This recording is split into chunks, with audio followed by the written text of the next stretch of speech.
This is the Klarus E2, a compact survival flashlight about the size of an 18650 battery. It can output up to 1600 lumens and remarkably claims it can illuminate for up to 7 days. Can it really live up to its specs? Let's find out. Okay, let's see what we get in the package here. And it's a nicely designed package, meant to be hung. So if you see this in a retail establishment, it'll probably be hanging on the wall or a display rack. So let's take a look at what you get inside. So we have the unit itself, which looks quite nice. And also included is a carrying bag. And inside we have a micro USB charging cable and a lanyard. So this pouch to carry all the other stuff. But this is intended to be an EDC light, so it has a nice deep clip. And let's take a look at how this thing performs. The unit's controls are in its tail, with a rubberized clicky button that turns the unit on and off. The main button can be half depressed for momentary on. Next to the rubber clicky is a paddle button which cycles the unit's brightness modes. The unit does have brightness memory, so the main clicky will turn on to the last setting used. In addition, the settings paddle also functions as a momentary on button, but only turning the unit on at its lowest power setting, its moonlight or 8 lumen mode, which is useful if you just quickly want to illuminate something up close and don't want to run the risk of blinding yourself by being on the brightest setting on your main controls. The unit also has an SOS beacon mode that's activated by turning on the unit with the main click switch and then depressing the selector switch for 5 seconds. While perhaps a little complicated, I find this preferable to accidentally going to SOS mode when selecting through the various brightness settings. In the manual, it explains the key combinations required to change the flashlight into a tactical light, where the selector switch no longer turns on the lowest power setting, but instead turns on a very bright strobe light. When turned on, a small colored LED briefly shows the current battery level. When plugged into a USB-C, the colored LED also indicates the battery's level of charge. Green for fully charged, yellow and orange for partially charged, and red for low charge. The battery may be removed by unscrewing the tail cap. Inside we find a proprietary Klarus 18650 battery, which on the surface may look somewhat like a regular 18650 battery, but it's a little bit longer. Closer examination reveals that the normally positive side of the cell has both positive and negative contacts, separated by a black plastic ring. This means the unit will not function with a normal 18650 battery, and I've tried. I have no idea why Klarus chose to use this proprietary, unusual battery, perhaps having to do with protected charging or some electronic reason. If you have an idea, please post it in the comments. I'm curious. Checking out the illumination pattern from 10 feet away, there is a definite generous hotspot gradually going into the spill. At its 1600 lumen turbo mode, the unit was able to easily illuminate the top of a telephone pole 120 feet away. The unit has a water resistance rating of IPX8, which means that it can survive complete immersion in excess of 6 feet of water. I unfortunately do not have a swimming pool 6 feet or otherwise in my backyard, so I submerged the unit in a pitcher of water for an hour. Alright, it's been over an hour, and we're gonna see how this thing survived.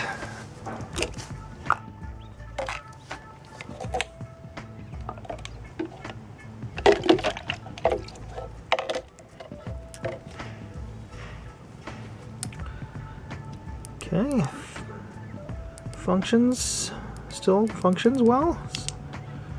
Changes. Okay, and we're going to see if there's any water that got in. Okay, battery compartment.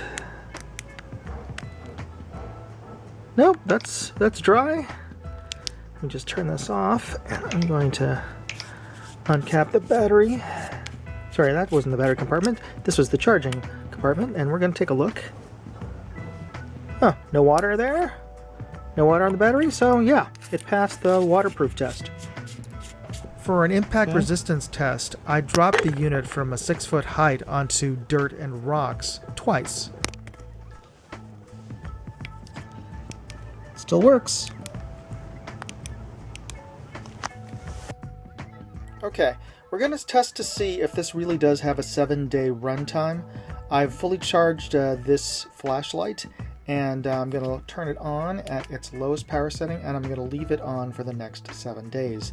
And we're going to check with it on it every day to see if it's still running. So this is day 1.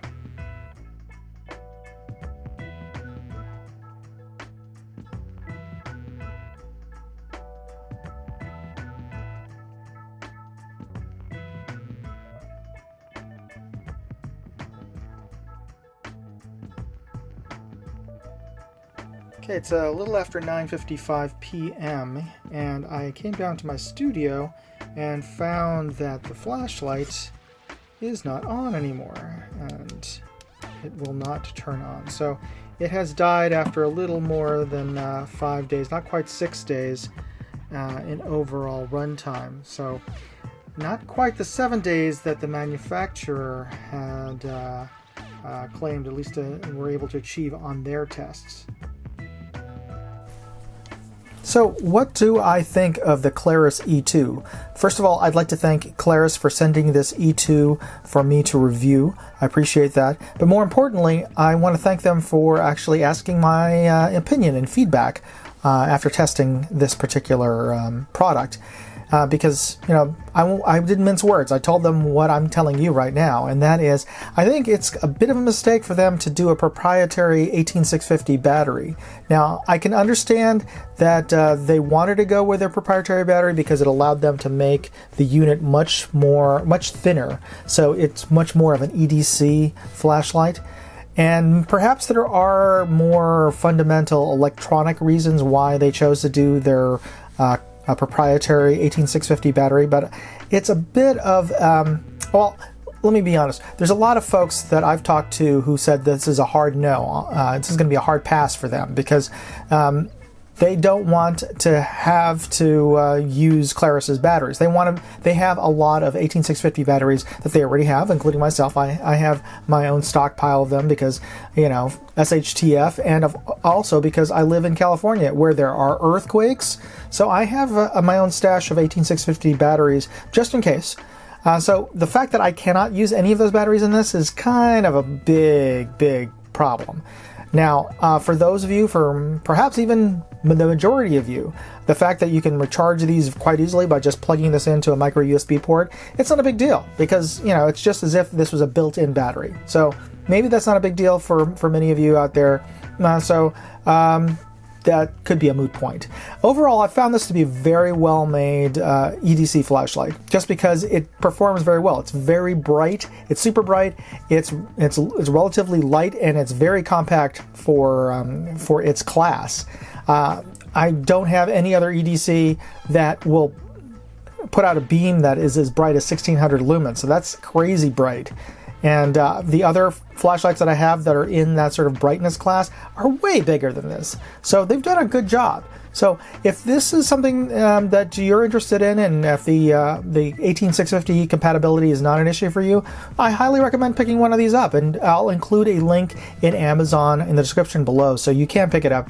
And please use that link because it helps out this channel. And I hope you enjoyed watching this, and if you did, please hit the thumbs up button because it encourages me to make more videos like this. Well, thanks again for watching. Moondog out.